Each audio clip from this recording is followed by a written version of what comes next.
Part 1. The beginning of the end. I always believed that anniversaries were sacred. They weren't just dates on a calendar, they were proof that two people were building something together, something real. For Adam and me, this would be our 8th wedding anniversary, a milestone I had spent weeks planning. I imagined a candlelit dinner at our favorite restaurant, the handwritten letter I had poured my heart into, and a weekend getaway to the lakeside cabin where we had spent our honeymoon. I wanted to remind us of what we had built. But Adam had other plans. At first, I didn't think much of it. He was distracted, always checking his phone, lost in thought. When I asked if he was stressed about work, he just shrugged, dismissing it like it was nothing. But it wasn't nothing. The distance between us had started as a whisper, quiet, almost unnoticeable. A late night at the office here, an absent-minded response there. Then it grew louder, taking up space between us until it became impossible to ignore. Then came the reunion. "Can you believe it's been 15 years?" Adam had said one evening, his voice carrying that rare excitement I hadn't heard in months. He had been scrolling through messages, grinning down at his screen. Everyone's going to be there. Everyone, including her. It was the way he said her name. Vanessa. Lightly, casually, like it didn't matter. Like she hadn't once been the love of his life before I existed. I tried to play it cool. "Vanessa? Your ex-girlfriend, Vanessa?" He chuckled, shaking his head. "Rachel, it was years ago. We were kids." That didn't stop my stomach from twisting. I had never been the jealous type. I had never needed to be. Adam and I had built a life together. We had shared dreams, struggles, laughter. We had built a home filled with memories. But suddenly, I felt like an outsider looking in, watching something slip between my fingers before I even knew how to hold on to it. Over the next few weeks, I watched Adam transform. He started working out more, dressing sharper. He paid more attention to the way his hair looked, the way his shirts fit. But it wasn't for me. It wasn't for our anniversary. It was for something else. Someone else. One night, I saw it. The message. "Can't wait to see you, just like old times." It felt like a slap to the face. I stared at his phone screen, my heart pounding so loud I thought it might shatter my ribs. My hands trembled as I set his phone back down, the words burning into my brain. He hadn't deleted it. That meant something, didn't it? When he came to bed that night, I turned away, pretending to be asleep. I felt the mattress dip beside me, his body inches from mine, but he felt worlds away. I wanted to turn to him, to demand an explanation, to make him see me. But I didn't. Instead, I lay there, staring into the darkness, listening to the sound of his breathing, knowing deep down that something was slipping away. The worst part? It wasn't just the reunion. It was me. He had stopped seeing me. A week before our anniversary, I tried again. "Have you thought about what you want to do for our anniversary?" I asked, forcing a lightness into my voice that I didn't feel. Adam barely looked up from his phone. "Oh, Rachel, we'll celebrate later. We've got plenty of anniversaries ahead of us." Plenty of anniversaries ahead of us. I nodded, smiling, like what he said didn't gut me, like I wasn't already seeing the cracks forming in the foundation we had spent years building. I told myself I was overreacting, that he was just excited about reconnecting with old friends, that this reunion didn't mean anything. But as the days passed, and as he grew more distant, I couldn't shake the feeling in my gut. Something was wrong. And soon, I would find out just how wrong I was. Part 2. The reunion that changed everything. The night of the reunion arrived faster than I was ready for. Adam had been buzzing with excitement all day, humming under his breath as he adjusted his tie in the mirror. He looked good, Too good. The kind of effort he hadn't put in for a date with me in years. My stomach twisted, but I forced myself to smile. I didn't want to be the insecure wife, the paranoid woman clinging to a relationship that was already slipping through her fingers. "You ready?" he asked, turning to me with a grin. I nodded, swallowing the lump in my throat. "Yeah, let's go." The drive was quiet, not the comfortable silence we used to share, the kind that spoke of years of knowing each other so well that words weren't needed. No, this silence was thick, heavy with everything that had gone unsaid. I glanced at him as he scrolled through his phone at a red light, his lips curling into a small smile at whatever he saw. Vanessa, I knew it. I just knew it. When we pulled up to the venue, my hands clenched in my lap. The place was grand, glowing under the city lights, filled with laughter and music. People were already spilling out of the entrance, hugging, laughing, reliving memories. Adam turned to me, eyes bright. "This is going to be great." I wished I could share his enthusiasm. The moment we stepped inside, I knew I was in trouble. Adam was swallowed up instantly, his name being called from every direction. Old friends, former classmates, they all wanted his attention. He turned to me briefly, placing a quick kiss on my cheek before disappearing into the crowd. And just like that, I was alone. I wandered through the room, making small talk with a few strangers, forcing smiles, pretending I wasn't scanning the crowd for her. For them. And then I saw her. Vanessa. She was stunning, ageless, effortless, the kind of woman who carried herself like she owned the room. And Adam, my husband, was standing with her, laughing in a way I hadn't seen in years, his hand on her back, his body leaning into hers as if drawn by some invisible force. I froze. My heart pounded in my chest, my breath shallow. It wasn't the way he looked at her that shattered me. It was the way he didn't look at me. I told myself to stay calm, to not jump to conclusions. But every nerve in my body screamed that I was watching my marriage unravel before my very eyes. I wanted to march over there, to demand answers, to remind Adam that I was here, that I was his wife. But I didn't. Instead, I watched. And then, Vanessa placed a hand on his chest, tilting her head back as she laughed at something he said. It was an intimate gesture, a touch that spoke of history, of familiarity. That was it. That was the moment I knew. I turned on my heel and walked away. But I didn't leave. No, I couldn't. Not yet. Instead, I moved through the venue, my body tense, my mind racing. I found a quiet corner, my fingers trembling as I pulled out my phone. Maybe I was wrong. Maybe it was just harmless flirting. Maybe... And then I saw it. A message notification flashed across Adam's screen, his phone still connected to my cloud account. "Can't wait to finally be alone with you tonight." The air rushed out of my lungs. My vision blurred. I had been right all along. I wasn't paranoid. I wasn't imagining things. Adam was cheating on me. At his high school reunion, right in front of my face. I clenched my jaw, swallowing down the wave of emotions threatening to consume me. I wanted to scream. I wanted to cry. I wanted to grab his phone, throw it in his face, demand to know how he could do this to me. But I didn't. Instead, I inhaled deeply, steadied my hands, and forced myself to think. Adam thought he was in control. He thought he had everything neatly hidden, that I was blind to what was happening right in front of me. But he was wrong. If he thought he could betray me and walk away unscathed, he had no idea what was coming next. I wasn't going to make a scene. I wasn't going to cry. No, I was going to do something far worse. Because Adam wasn't the only one keeping secrets. And by the time this night was over, he'd realized that he wasn't the only one capable of playing this game. Part 3? The calm before the storm.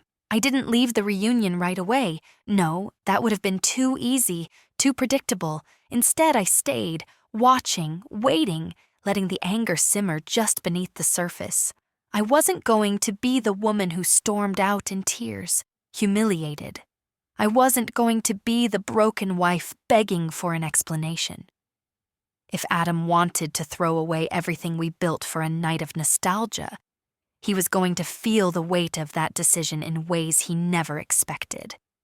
I clutched my champagne glass tighter, forcing a polite smile as someone from his old football team introduced themselves to me. I had no idea who they were. I wasn't really listening.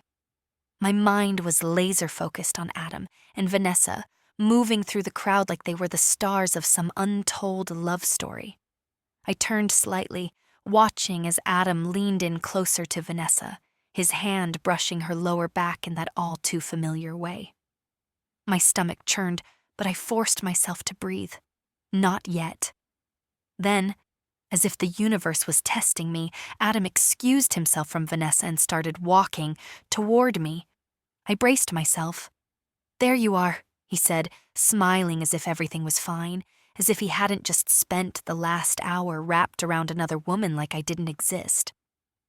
I tilted my head, playing my role perfectly. "Here I am." "Sorry, I got caught up talking to everyone. It's crazy seeing all these familiar faces again." "Yeah," I said smoothly, taking a sip of my drink.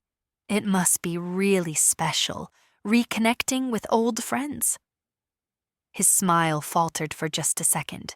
He was testing the waters, trying to see if I had noticed anything. But I wasn't giving anything away. Not yet. "You okay?" he asked. I nodded, reaching out to straighten his tie. "Of course. Why wouldn't I be?" Adam searched my face for any trace of anger, any sign that I knew. But I had spent years reading him, knowing exactly how to hide my emotions when needed. "Good," he said, his voice light. "Listen, Vanessa and a few others are heading to an after-party downtown. I told them we'd stop by for a bit." "We." He still had the audacity to pretend I was included in this equation. I smiled, setting my glass down on the table beside me. "That sounds fun." His shoulders relaxed. "Yeah? Great. It'll be nice. Just a little more time to catch up with everyone." Oh, I was coming, but not for the reason he thought. The car ride downtown was quiet.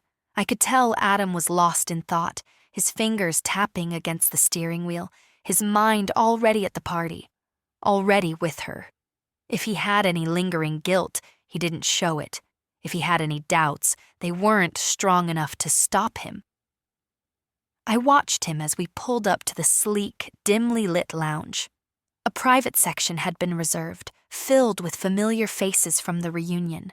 Laughter, drinks, reminiscing. It was everything Adam wanted, and in the center of it all was Vanessa, waiting for him.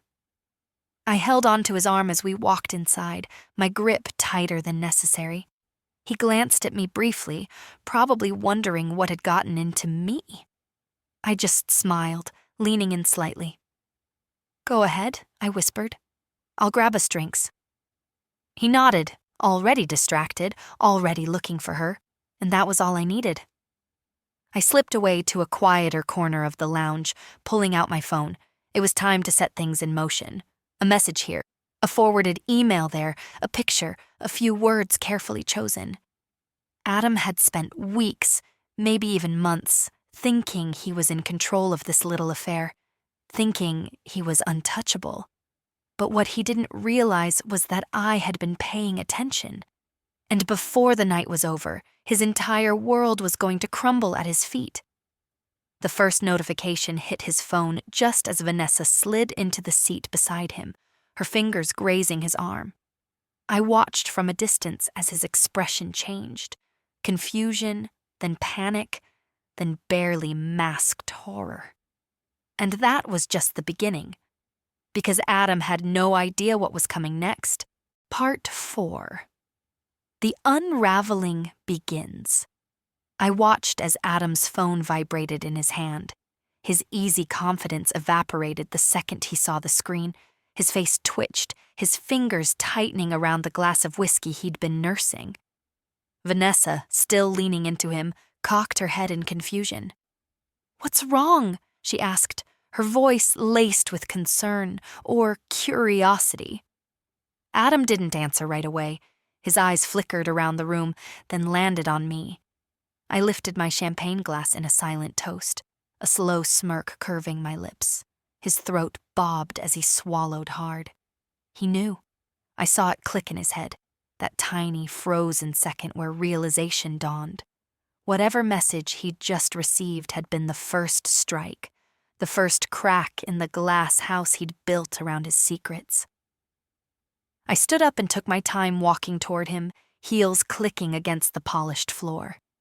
I could feel the shift in the air, the subtle tension now wrapping itself around Adam's entire body. "Something wrong, darling?" I asked sweetly, placing a hand on his shoulder. His jaw clenched. "What did you do?" Vanessa blinked between us, her confusion deepening. "What's going on?" I ignored her, my eyes locked onto Adam's. "I think you should check your messages, sweetheart." He hesitated before glancing down at his phone again. Another notification, then another, and then the color drained from his face. I knew exactly what he was seeing. The forwarded emails, the screenshots, the bank statement showing the money he had secretly spent on Vanessa, hotels, jewelry, dinners, all while telling me he was just reconnecting with old friends. But I had saved the best for last. One more message. One that had just been sent to his boss, his family, and a few select friends from the reunion. A neatly packaged expose of his betrayal. "What the hell?" he hissed, his voice barely above a whisper. "Are you insane?" I tilted my head. "No, Adam, I'm just done." Vanessa finally caught on, her face paling as she reached for her own phone. Her fingers moved quickly, scrolling through her messages, and then she gasped. "You sent this to my fiancé?" she whispered, eyes wide with horror. Oh, yes, I had done my research. Vanessa wasn't as single as she liked to pretend. She had a life outside of this little fantasy she had built with my husband. And now, that life was crumbling just as fast as Adam's. "I believe he deserves to know, don't you?" I said, with a mock sweetness, watching as Vanessa's hands shook. Adam grabbed my arm, his grip firm but desperate. "We need to talk, now." I yanked free, stepping back. "Oh, we will talk, but not here, not while all these people are watching, not while your world is burning down in front of you." I leaned in close enough that only he could hear my next words. "But make no mistake, Adam, this is just the beginning." He exhaled sharply, his entire body rigid. I had never seen him look so utterly lost before. He was always the one in control, the one holding all the cards. But now he was drowning. Vanessa shoved back from the table, her phone still clutched in her hands. "You ruined my life," she hissed at me, her voice shaking. I let out a small laugh. "No, sweetheart, you did that all on your own." And with that, I turned on my heel and walked away, leaving Adam and Vanessa sitting there in the wreckage of their own choices. But this wasn't over, not yet. Part 5. The fallout. I walked out of that reunion hall feeling lighter than I had in months. But the war wasn't over. This was only the first strike. The real devastation was still coming. Adam had built his life on deception, and now piece by piece I was tearing it down. As I stepped into my car, my phone buzzed. I glanced at the screen. A new email notification. I smirked, knowing exactly what it was. The documents I had been waiting for had just come through. Proof of Adam's financial betrayals, withdrawals from our joint account that were never meant for work trips or emergency expenses. Money that had quietly disappeared, funneled into Vanessa's lifestyle. I forwarded the email to my lawyer and drove home, anticipation humming in my veins. Adam was going to regret everything. By the time I pulled into the driveway, I could already see the damage unfolding. My phone was blowing up, calls, texts, frantic messages from mutual friends. Adam had seen everything, the messages, the emails, the exposure, and now he was trying to contain the wreckage. Good luck with that. I ignored the calls, turning my attention back to my house. When I walked inside, it was too quiet, too still, the kind of silence that came before a storm. And then, a sudden bang on the front door. I didn't jump. I was expecting him. I took my time walking over, my pulse steady. I unlocked the door and pulled it open, coming face to face with Adam. He looked terrible. His tie was loose, his hair disheveled, his usually composed expression cracking at the edges. He had always been good at keeping his emotions in check, but tonight, his world had tilted off its axis, and he was scrambling to regain control. "What the hell have you done?" he hissed, stepping inside without an invitation. I folded my arms, tilting my head. "Oh, I don't know, Adam. Maybe I just returned the favor?" He exhaled sharply, running a hand down his face. "You sent everything to my boss, my family. Jesus, even Vanessa's fiancé?" I arched an eyebrow. "They had a right to know, don't you think?" "You went too far." His voice was low, threatening. I laughed, actually laughed. "Too far? Adam, you stole from me. You lied to me. You humiliated me. And you have the nerve to say I went too far?" His jaw clenched. "You don't understand what you've done. You've ruined my career." "You ruined your career, Adam. You did that when you decided to turn our marriage into a joke. You did that when you decided Vanessa was worth more than your family." His nostrils flared. "I didn't. Don't lie to me," I cut him off, my voice sharp. "Not anymore. I have the bank records. I have the text messages. I have everything." His face went pale. I leaned in slightly, my voice dropping into a whisper. "And guess what, sweetheart? I'm not done yet." His fists tightened at his sides. "What do you want?" Ah, there it was. The fear. The realization that he was no longer in control. I smiled, slow and deliberate. "I want you to know what it feels like to lose everything. I want you to watch as your perfect little world collapses around you, just like I had to watch when I realized what you were doing behind my back." He stared at me, breathing hard. "You want revenge?" I shrugged.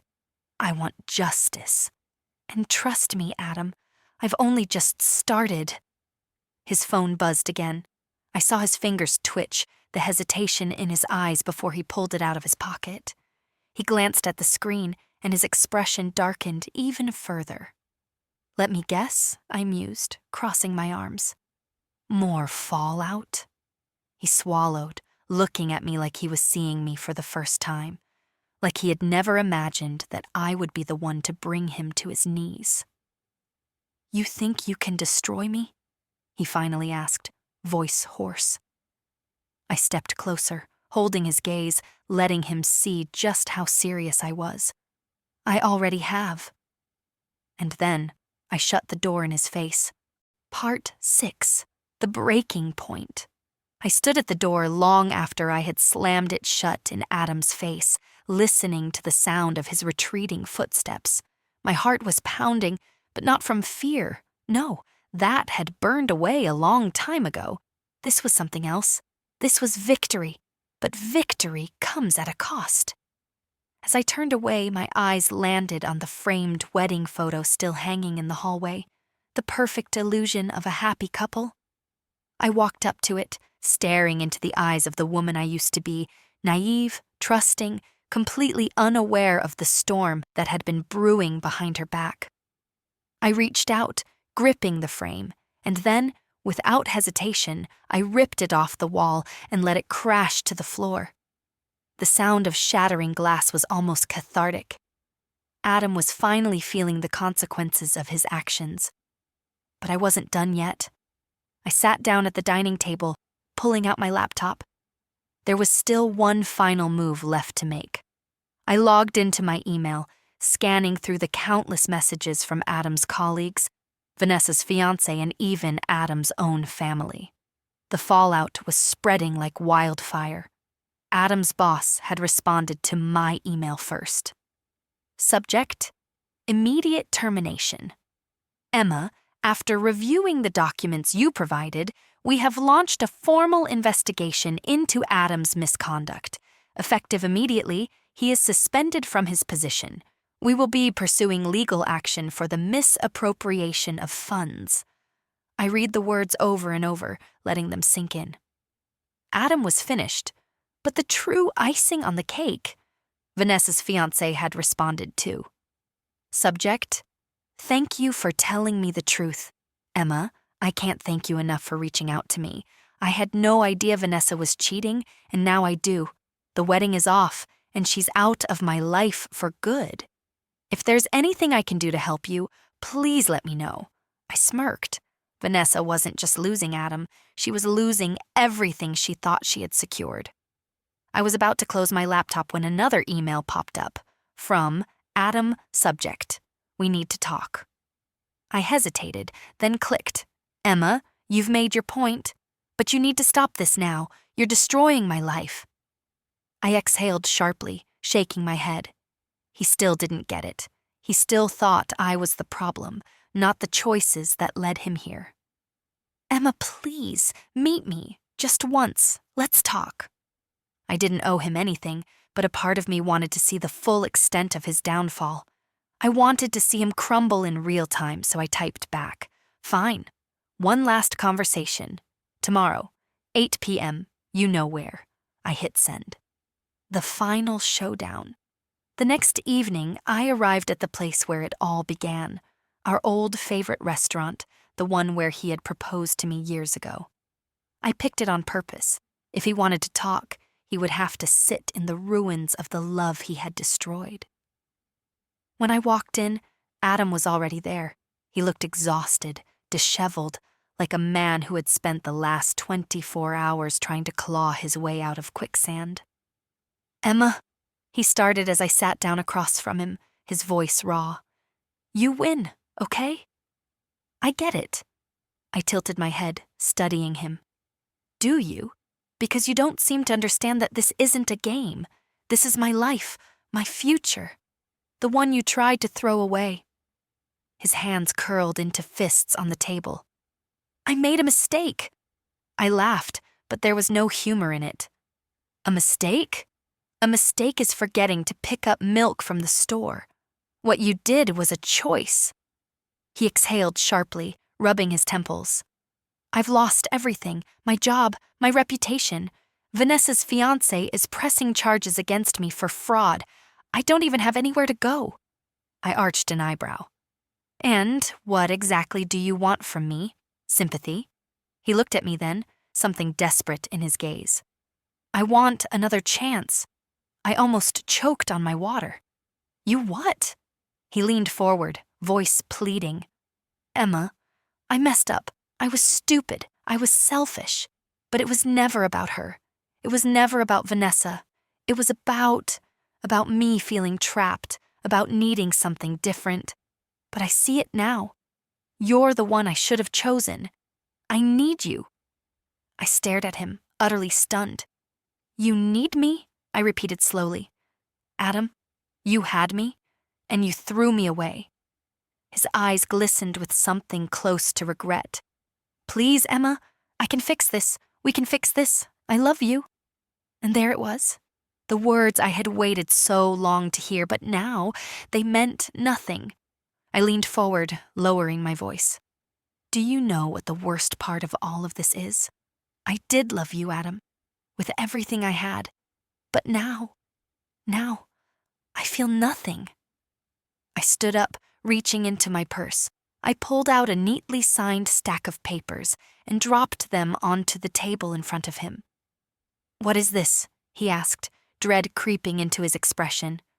"Divorce papers," I said, smiling for the first time that night. "Consider this my final gift to you, a clean break, a chance to start over. Isn't that what you wanted?" His hands shook as he picked up the papers. "Emma, please." But I was already walking away, feeling the weight lift off my shoulders with every step. I didn't turn back. I didn't need to, because for the first time in a long time, I was finally free. Part 7.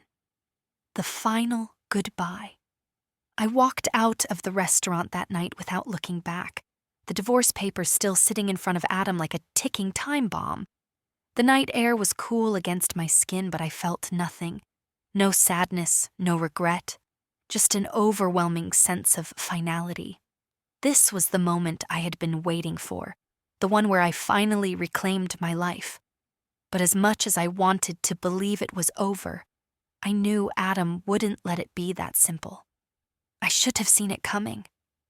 The next morning, my phone buzzed repeatedly with missed calls, Adam's number flashing over and over again, his desperation seeping through the screen. I ignored them. I had made my decision, and nothing he said could change that. But when the knocking started at my door, insistent and loud, I knew he wasn't going to give up so easily. I took a deep breath before opening it. Adam stood on my doorstep, looking nothing like the confident, successful man he had once been. His shirt was wrinkled, his hair disheveled, and his eyes were wild with something between anger and desperation. "Emma," he exhaled, his voice uneven. "We need to talk." I crossed my arms. "There's nothing left to say, Adam." He stepped forward, too close. "You don't mean that. I know you still love me." I stiffened, my patience hanging by a thread. "You don't get to tell me what I feel. You lost that right the moment you betrayed me." His jaw clenched, his hands gripping at his sides like he was trying to hold himself together. "You think you're just going to walk away from everything we built, just like that?" I met his gaze, unflinching. "No, Adam, you walked away first." For a moment, he said nothing, just stared at me like he was trying to figure out how things had unraveled so quickly, and then his expression shifted, something darker, something colder. "You ruined my life," he spat.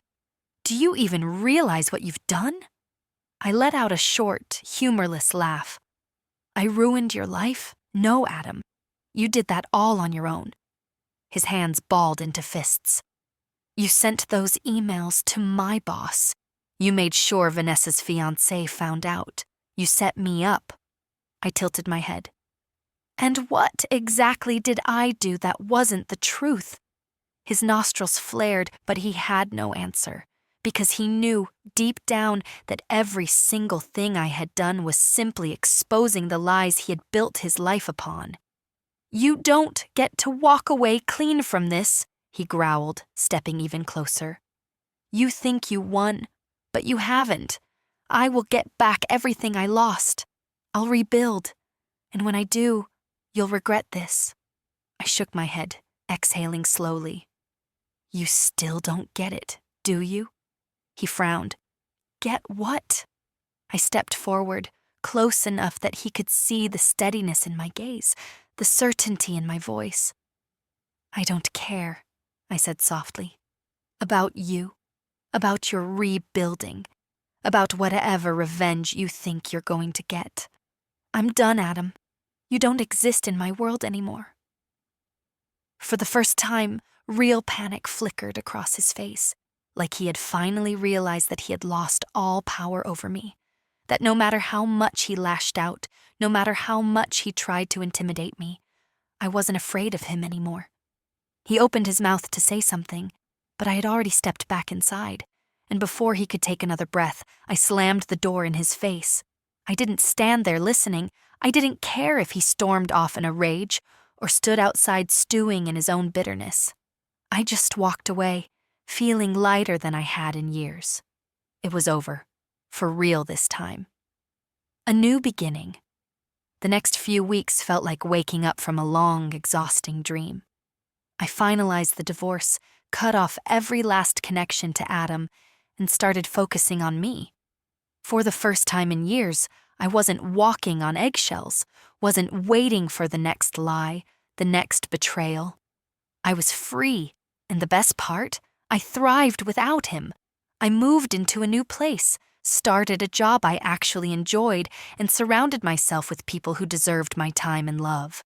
The life I had once thought I needed Adam for. Turns out, I was always capable of building it on my own. As for Adam, I heard rumors that he struggled to find work, that Vanessa cut ties with him the moment things went south, that his world kept crumbling no matter how hard he tried to hold it together. But none of that mattered, because the truth is, I stopped caring, and that, in the end, was the greatest revenge of all. Final thoughts. The lesson learned. Looking back, I realize now that the hardest part of betrayal isn't the heartbreak. It's the realization that the person you trusted the most never valued you the way you valued them. But here's the truth. Walking away isn't losing. Walking away is winning.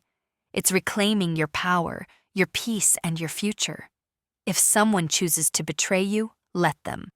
But don't give them the satisfaction of watching you break. Instead, build yourself back up stronger than ever. Adam thought I would wait for him. He thought he could cheat, lie, and still have me as his backup plan. But life doesn't work that way. And if you're ever in a situation like mine, remember, you are worth more than someone else's indecision, their dishonesty, and their selfishness. You deserve respect, love, and loyalty. If you enjoyed this story, don't forget to like, comment, and share your thoughts below. What would you have done in my situation? Would you have confronted him at the reunion or walked away like I did? Let's discuss. And most importantly, subscribe to Men's Cheating Story for more incredible real-life stories of love, betrayal, and revenge. Stay tuned because the next chapter is coming soon.